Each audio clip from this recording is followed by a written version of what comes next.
the apple tree doesn't complain about the chill.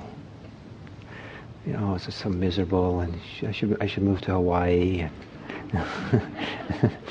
and or someone should get me a heater, and keep me warm through the winter, and this is just a drag. The tree needs to go through the winter, needs to go through the chill, and our life's that way too.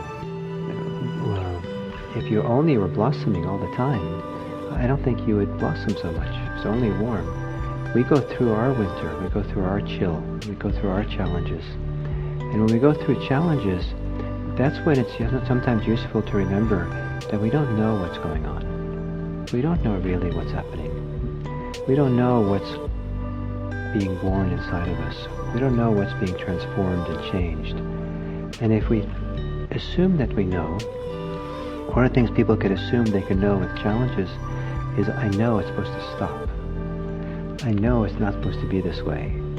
I know that I'm just a schmuck, or you can fill in the word for yourself.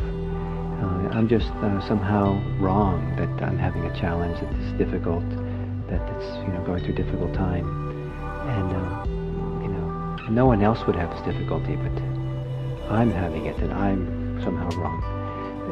That's kind of a certain kind of knowing that can be very confident in. But sometimes it's important to remember you don't know what's going on. You don't know what's happening when you're going through some difficulties. You have an illness or family crisis or work crisis.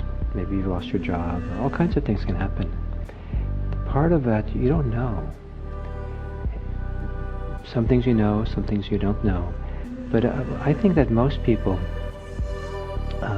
could do well when there's a difficulty in their life to remember that, at least in part, you don't know what's really happening. And you might not really understand what's happening for months or years, how you've been changed, how you've been transformed by it. So to make some space for that don't know mind, to make some allowance for, this is difficult, this is challenging, but I don't know what this is about really. I don't know what's being touched inside of me and maybe being transformed. Because that sense of a little bit of not knowing is very important, because I think it actually makes it easier for the personal change, the transformation to happen. If we live only in the knowing, I know what this is about. I know that this is the worst, and I know that this is just the end of the world for me, or I know that I'll never be happy ever again because of this, or I know that this is more proof that I'm just a loser. I don't know. I don't know. But I'm just trying to give some examples. But sometimes if we have a clear knowing about, it doesn't make space. It kind of limits the growth. It limits the change. It limits the ability to process and deal with what's going on.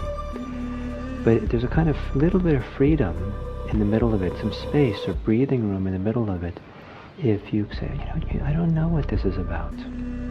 I don't know how I'm being transformed. I don't know how I'm going to be a better person because of this. I don't know what the real significance of this is. And then you might be open to possibilities. You might be open to something new happening that may be really harder to happen if you kind of were caught up in thinking you know the meaning of this, you know what this is about. Maybe you don't know. So maybe you'll go through the winter chill. Maybe you're like the apple tree that has never had a good chill. The apple tree doesn't even know that it can produce flowers because it's always been going to the tropics for winter. And then finally it stays put. Finally it stays, and finally you have a really good high quality crisis. And then wow, maybe only then will something blossom for you.